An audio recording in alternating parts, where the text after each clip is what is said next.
Hello everybody, Giant Space Crab Grab here, and welcome to this flying type only challenge run of Pokemon Green. Trying to do something a little bit different here today so I don't end up just being the guy who reviews weird old video games exclusively. I figured a little Gen 1 fun challenge would be good to mix it up. I don't have any hardcore rules planned. Basically, if it is a flying type or evolves into a flying type, I can use it.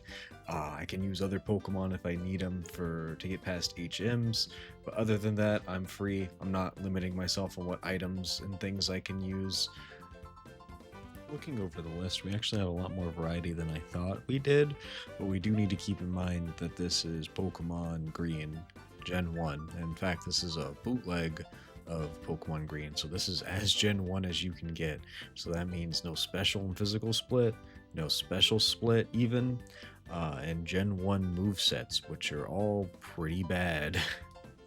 In terms of just raw stats though, the legendary birds are good, and so is Dragonite and Aerodactyl, so we do have some heavy hitters that we can rely on.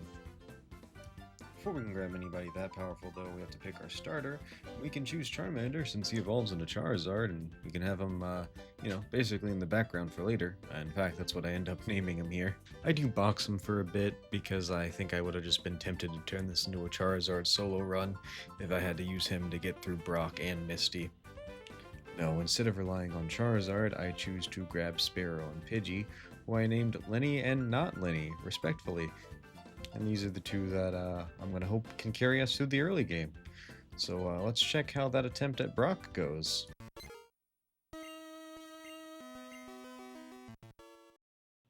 Yeah, that seems about right.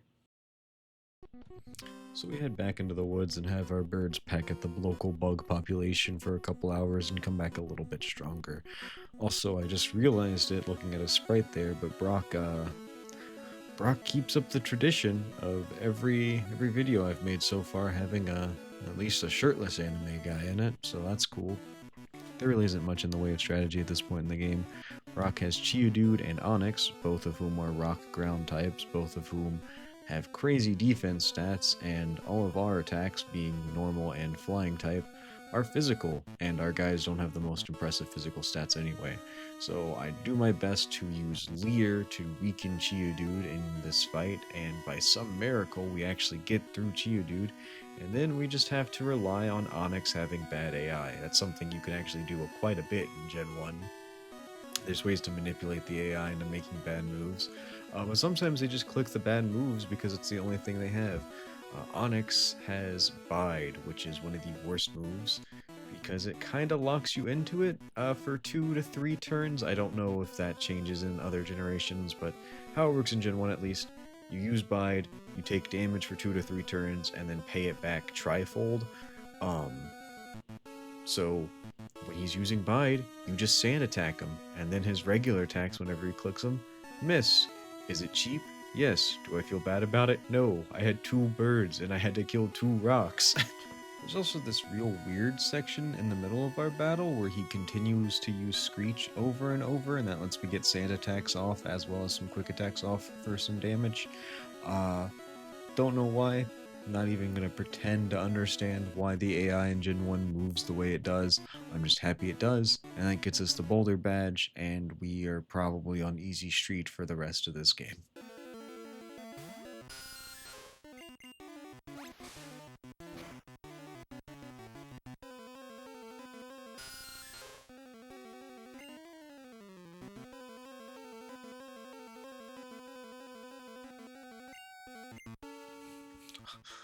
Oh, come on, man. Okay, so Misty wasn't exactly easy street, but she wasn't exactly harder.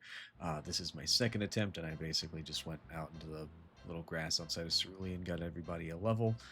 Both of our main guys have evolved, so Not Lenny's now a Pidgeotto, and Lenny is a Pharaoh. We also picked up Mahjong while we traveled through Mount Moon, who is a Zubat, and his primary purpose is to serve as switch fodder so that I can have something to safely switch out my Pokemon. So here we send out Lenny, and it looks like we're about to have a repeat of the last time we were here, as this Bubble Beam does way too much damage, but then we hit the best Fury attack of our lives. In Gen 1, if one of your Fury attacks crit, they all crit, so that was 4 big crits. Starmie did not stand a chance of that. I realized that was luck, but sometimes you just get lucky. So our next big fight is the Nugget Bridge fight against the rival, and it goes pretty well for a first time. He has his own Pidgeotto, but ours is a little bit stronger, and that feels huge right now because we take it out in 3 quick attacks, not even caring about the sand attack.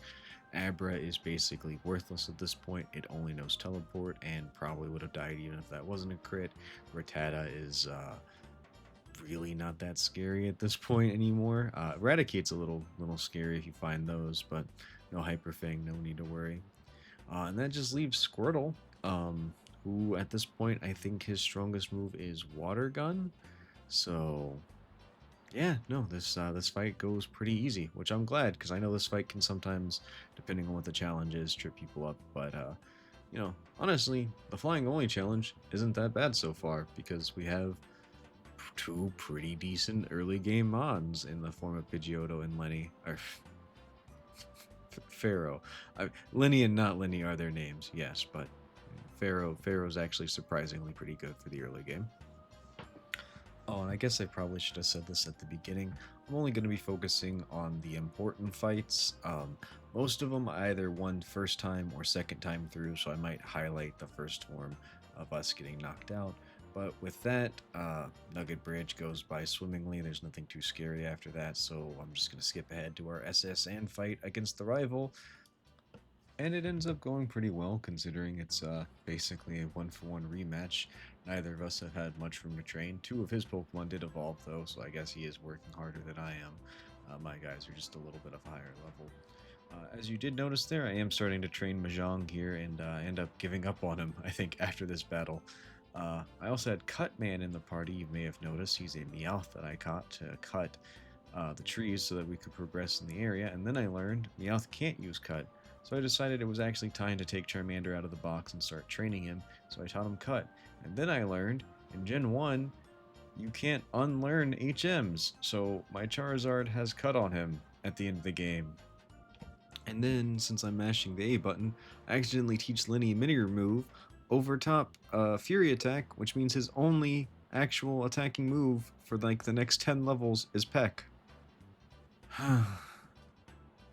Well, the one cool thing about Gen 1 is you can do the gym leaders out of order, and since the next one on Tradition would be Surge and he's an electric type, I instead say no thank you and move on to Erica. And Erica's gym is not hard, it is very annoying. All of the trainers here, as well as her, can inflict various statuses. Poison's annoying because it hurts you in between battles, so stepping around the gym means your Pokemon are losing health. And Stun's annoying because it's paralyzed, which slows you down as well as makes you just stop on certain turns. But the real thing that sucks about it is in Gen 1, Wrap works a little differently than it does in every other generation.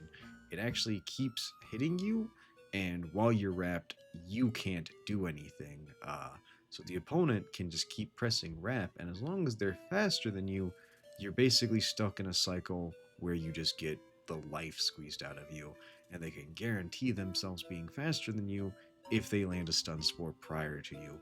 So that's all really annoying. They also have Sleep Powder, and Sleep is a little worse in Gen 1 because the turn you wake up, that's all you do. So really annoying. And unfortunately, none of our guys have good move sets. Peck is our strongest flying type attack. Gust isn't flying a type in Gen 1, so Pidgey doesn't really have anything going for it, or the Pidgey line, I should say. And Ember is the strongest fire type move. Charmander and Charmeleon learn up until I think level 34. Still, we beat Erica, and it's fine. Moving on from her, our next fight is against the crime boss, Giovanni. And this goes about as well as it can, considering he has 2 rock types on his team. Onyx is not a very good Pokemon in Gen 1. He is really tanky in terms of physical moves, but his special is pretty low, and that serves as both attack and defense if you didn't know, so Leader can actually deal with him pretty easily. Then he sends out his Rhyhorn, who is theoretically a problem. Rhyhorn doesn't have the best moveset. Horn Attack is his best move, so if we had something that could tank anything, we would be fine. Fortunately, we don't have any dedicated high defensive mons. We are, on paper, a really offensive team, but we don't actually have the moves to make up for it. We're in the low 30s, and we are still using Quick Attack as our main go-to attack. We do have Double Edge on Not Lenny, however, Rhyhorn is physically defensive, and, a rock type, so bashing our heads against it does a good chunk, but not the best it could be. Pidgeotto did eventually learn Wing Attack, though, so that's, nice. But even with all the defensive buffs that this Rhyhorn does have, we're able to eventually peck it down, because Lenny just loves finding those crits in the craziest scenarios. In Gen 1, crits are based off of speed. I will probably bring up the weird obscure mechanics as they do come up. And believe it or not, most flying types are pretty fast, so if you have a pure flying type team, you're going to see a lot of crits. While this Kinkaskan is the highest level opponent we've fought so far, it is mostly all normal moves, with Comet Punch being the scariest thing since it's a multi-hit move that gets stab, and in a worst case scenario, if it crits and it hits 5 times, that's 5 stab crits. Regardless, it doesn't matter because it can't hit us while we're flying, and it's not very defensive, so our fly takes it out. Giovanni done. So our next battle is against our rival in Pokemon Tower, and it goes well. Against Pidgeotto, we just keep spamming Gust until it faints, and once it does, we actually learn the technique Slash, which is a pretty good move. In Gen 1, it has or I guess in every generation has a higher crit rate, but based off of speed, or crits are based off of speed in Gen 1, excuse me, so combining the two means fast Pokemon will basically always crit while using it, which is pretty strong. We do get to see that our rival has diversified his team a little bit, adding a Growlithe, which does go down to 1 critical slash, and an Exeggutor, or Exeggcute at this point. It'll evolve into Exeggutor and Growlithe into Arcanine much later. But this is meant to add some sort of, type diversity into his team, and they're meant to be the equivalent of the other starters that he doesn't have, since he has, Blastoise right now, or Wartortle right now. He now has a Fire and a Grass, completing the starter trio, ideally. If you don't know, actually, if he has whichever one he has, he'll pick the other 2 types up. So if he has Venusaur, he won't have Exeggutor. He'll have, I think, Gyarados as his water Pokemon. I don't remember off the top of my head. I'll probably add in like a big old yes on top of the screen in editing. Regardless, that is our rival down, which means we can now get to the top of the Pokemon Tower, rescue Mr. Fuji, get the Poke Flute, get the Snorlax out of the way, and now do another dungeon out of order as we go after Koga. Now on paper, Koga is a ninja master, capable of using a lot of hidden tricks and techniques while also specializing in poison-type Pokemon. In practice, I have seen him use self-destruct on his last remaining Pokemon, losing the battle while I had plenty in reserve still. So, this should be something. We go for some Leers here to get through Coughing's big defense. The biggest, most annoying thing I think about Koga is that his mucks do have minimize, but for some reason he was real big fan of the X attacks throughout this little run here. Oh, also, I'm sure as you guys can tell from I was gonna say illustrious, but I don't know how to describe that back sprite. Regardless, Later has fully evolved now. He hasn't reached his full potential as he is still using Ember as his main attacking stat, but we do have a Charizard, and that's pretty strong. Actually, speaking of sprites, I just realized something. Coughing and Wheezing are my favorite Pokemon, and Coughing looks really weird in red and blue, but he looks normal in green. Oh, look at that. Koga's using Self-Destruct on his last Pokemon while I have a full team in reserves. Huh. Some things never change. Our next fight is actually going to be against Lieutenant Surge. See, we have to beat him so that we can use Fly in the Overworld. I did think about just saving him till the very end as a bit, but being able to fly in the Overworld is just so nice to get around faster. It's going to help us actually round out our team, because after beating him, we're going to fly back to Pewter City, pick up the old Amber, and then go down to Cinnabar, because we can surf now since we defeated Koga, and get that old Amber turned into Aerodactyl. Unfortunately, Aerodactyl does not have a very good learn set in this game. His attack is crazy, his speed is crazy. The best attack he learns is like wing attack. He might get hyper beam at a crazy high level, though I think you actually have to use a TM to teach him. Might be wrong about that. I know he doesn't learn any rock moves, which is crazy given that he's a rock flying type, but he's not the only Gen 1 Pokemon that is cursed to never learn a move of their own type. Uh, Probably more common. I wonder what the statistical breakdown of that is. I'm not going to do the math. Maybe I will on a more in-depth like let's play or let's look at Pokemon episode. But for just this little flying type challenge, nah. Just know we're going to grab an Aerodactyl as soon as we can. Surge actually does come dangerously close to beating us. Freaked me out for a little bit, so we had to send out our Charizard to deal with him. So with all that stuff after Surge being done, we now have a full team. We go back to the game corner to pick up Karaoke the Dratini. We go down to Cinnabar to turn the old Amber into Pulp the Aerodactyl. And if you actually saw, prior to all of that, we caught Thumble the Doduo. So that's our full team. Half of it is normal and flying, who are basically all just about the same. You know, fast, hits pretty hard as long as they have a good attacking move.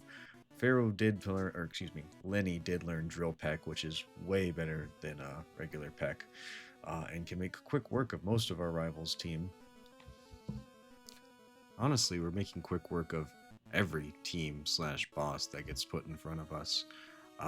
Between Gen 1's pretty weird AI, the game mechanics just being glitched, the badge boost glitch and everything, we don't really have any struggles up until we get to the elite. I know it may seem a little abrupt, especially for one of my videos, but honestly, I'm just going to skip ahead to fighting Lorelei because nothing particularly interesting happens the rest of the run. As you can see here, we're pretty well under leveled. We do actually manage to make it through the Dugong, which surprised me because I figured Aurora Beam would just be a one-shot kill, but for some reason it used Rest. Also, I don't understand why the Elite Four have super potions and not anything better. But, you know, Gen 1 is going to be Gen 1 no matter what. Blaine used his super potions against us. Giovanni used his guard specs and random moves to try and get around his normals not being good against Aerodactyl. Unfortunately, Cloyster was way too strong for our level 40 selves to even stand a chance. So I thought about grinding up on Victory Road, getting everybody to 50, going back and fighting the few trainers I did skip. But then I remembered that at the beginning of this challenge, I didn't say anything about no glitchings, and I think it was the other night, and when I was talking to my friends in chat, they asked if I was going to do glitches, and I said no, I wasn't really thinking about it, but it's a flying type only run. What would I be if I didn't run into Pokemon's only bird type?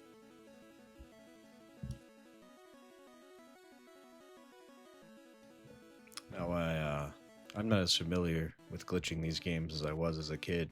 I did forget that M and Missing No were different, and I also forgot to put the rare candies and the Master Ball in the right slot. So I did waste my Master Ball on M, and he went to the box.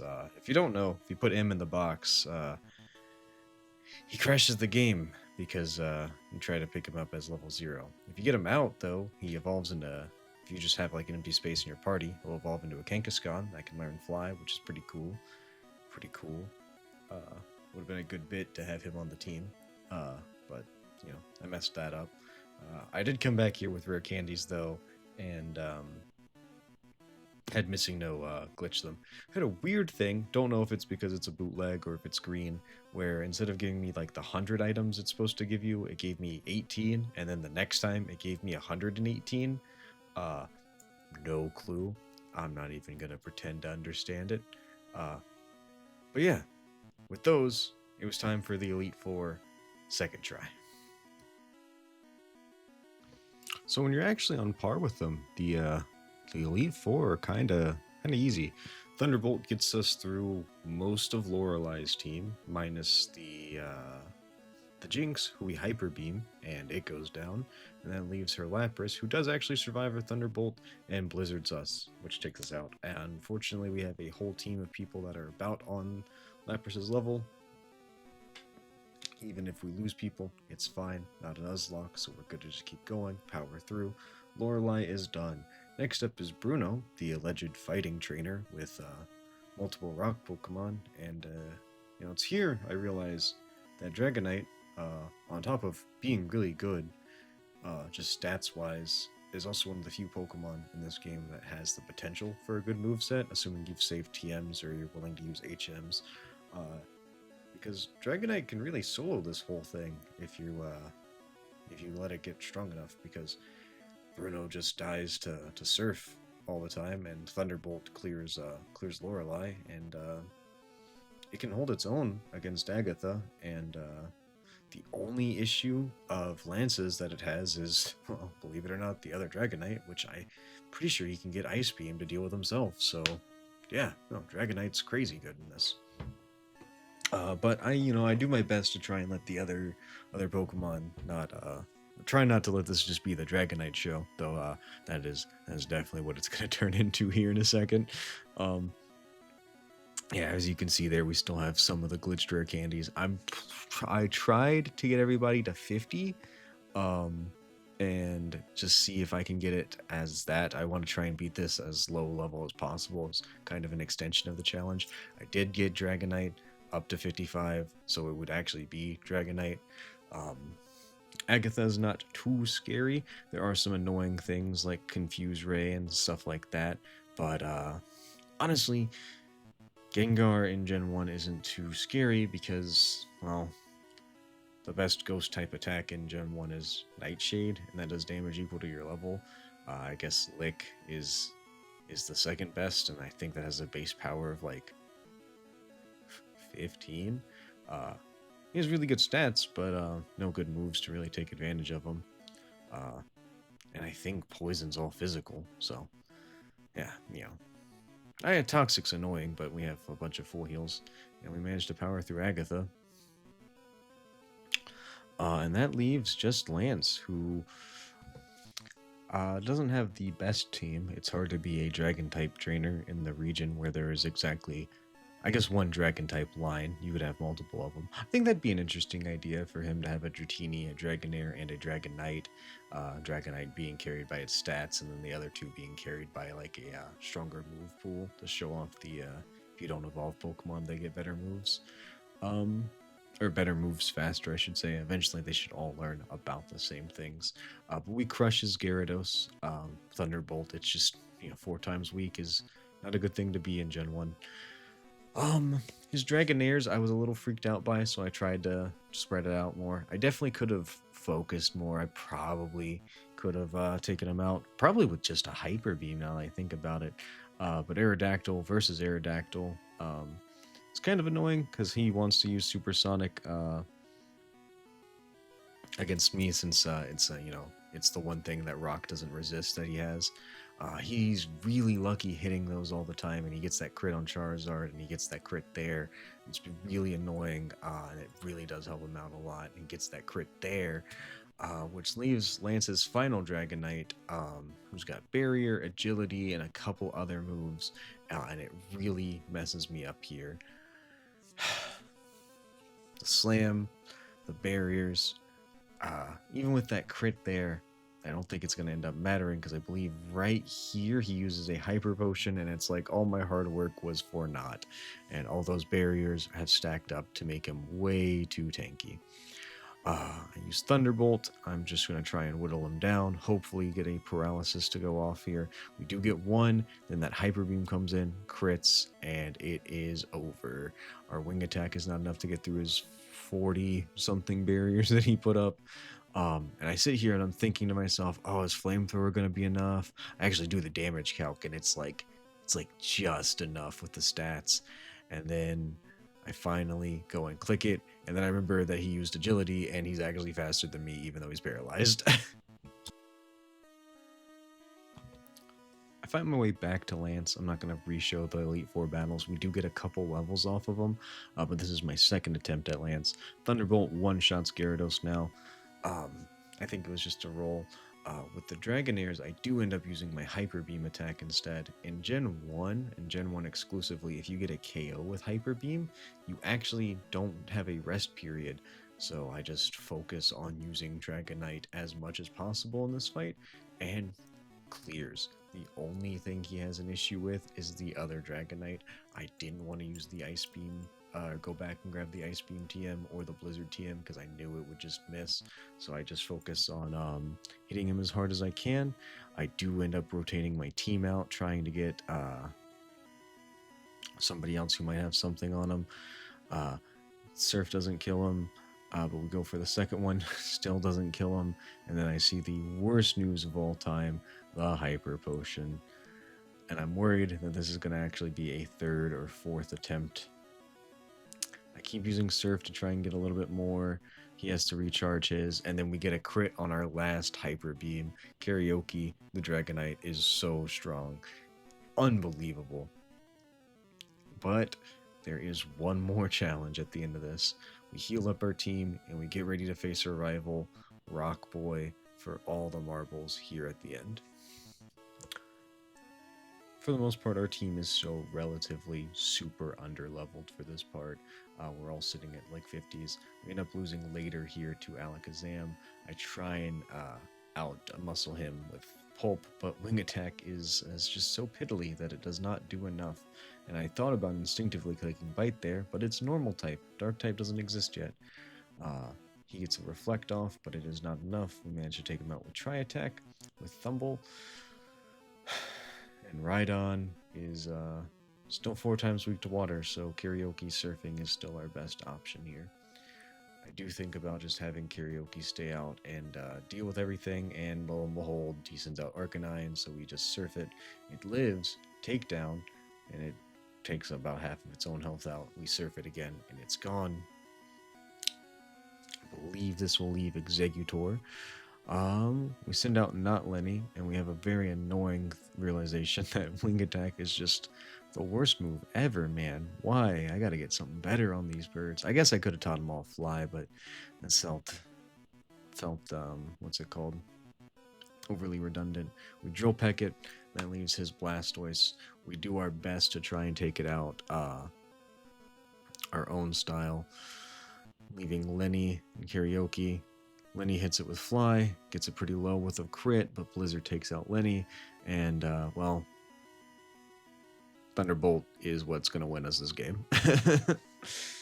And, yeah, that's it. That's the flying type run with a missing no glitch for all the rare candies. If I was playing on an emulator, I would have sped up the grind, but since I am on technically original software, whatever you consider an English bootleg translation of Green running through a super Game Boy to be, whatever that is what I beat it on. It was fun. I just had fun with old Pokemon, seeing all the old jank. Also like seeing the Pokemon that are a little unusual making it to the Hall of Fame. I normally don't ever play with Dragonite. He is really good. It's just, it's a lot of training to normally get up that way. If I ever do another challenge video like this, I'll probably do a more restrictive challenge to hold myself back a little. But that's basically it. You know, keep looking forward to future videos. Remember to like, comment, subscribe, and all that YouTube jazz. But other than that, see ya. Pokemon's always fun. I'm not going to give this a rating since I didn't technically review the game. Yeah, so